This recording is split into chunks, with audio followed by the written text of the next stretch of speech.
Hey, what's going on, guys? We're about to make some fish and spaghetti. This is not a tutorial, but I'm just going to take you along with me as I prepare a quick dinner. First things first, we're going to go ahead and make our spaghetti. Now, this is just a pretty quick, simple spaghetti we're making. I'm using some ground chicken for my meat. If you don't like ground chicken, you can use turkey or you can use ground beef. And we're just going to begin to brown off our ground turkey here. We're also going to be putting in some red onion and some red bell pepper. I didn't have green bell pepper, but whatever kind of bell pepper you have is perfectly fine. So I have about a half of a small onion here and half of a small red bell pepper. And we're just going to allow all this to saute together. That ground chicken does not produce a lot of grease, so you're not going to have to worry about draining.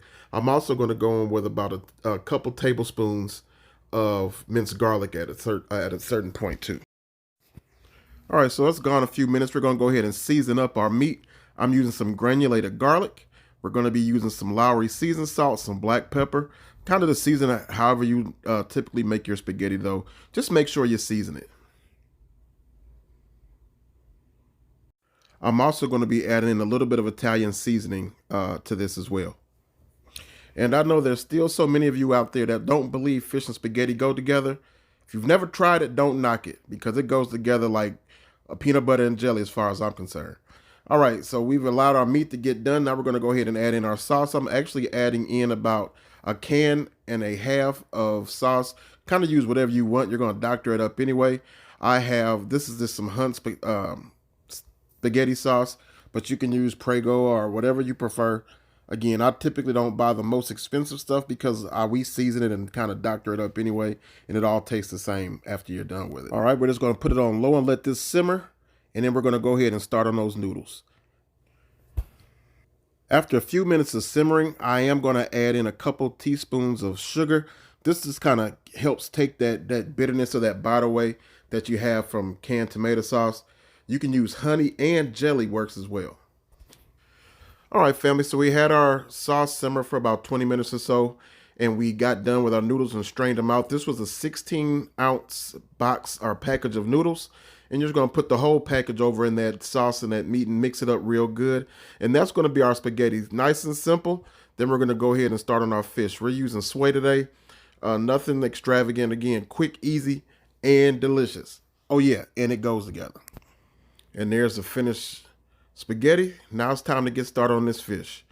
Now here's our fish. Again, we're using sway fillets. I cut my fillets down the center and it's made them into strips. And we're going to just keep it super simple with this. I'm going to put a little mustard on here, and we're going to season it up with some Long John Silver's Red Lobster seafood seasoning. A nice little liberal coat on there, and mixed everything around real good. You can season your fish how you want to, and if you don't, I'm seasoning up my own dredge or my own batter.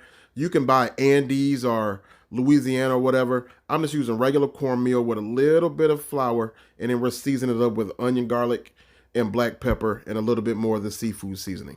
Real simple.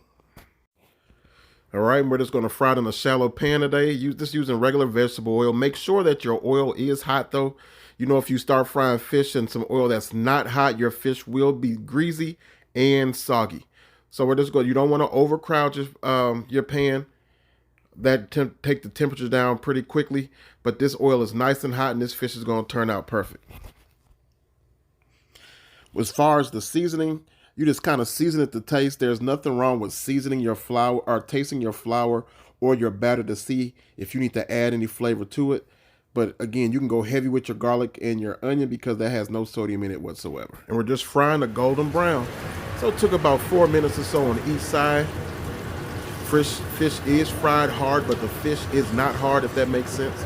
And look how golden brown and beautiful this fish is. Comes out perfectly. When you pick your fish up with your tongs, you don't want to flop it around or anything like that. If it's flopping, then you know that your grease was not hot enough. So when you put your fish down, you want it to start cooking immediately, and that's what we got here. And that's why this fish is so beautiful. So I'm just going to finish up frying up the rest of this batch, put a plate together, and then we're going to eat real good. All right, and here's our finished fish, cornmeal batter, fried to perfection, golden brown. Hey, you can't beat it out. Fish and spaghetti. Got some banana peppers on the side. You can use Typically it's pickle and onion, but a good trick, if you don't have pickle or onion, use banana peppers. You get kind of the same effect. Hot sauce and you can't go wrong. Hope you guys enjoyed. Try it. Till the next time, God bless.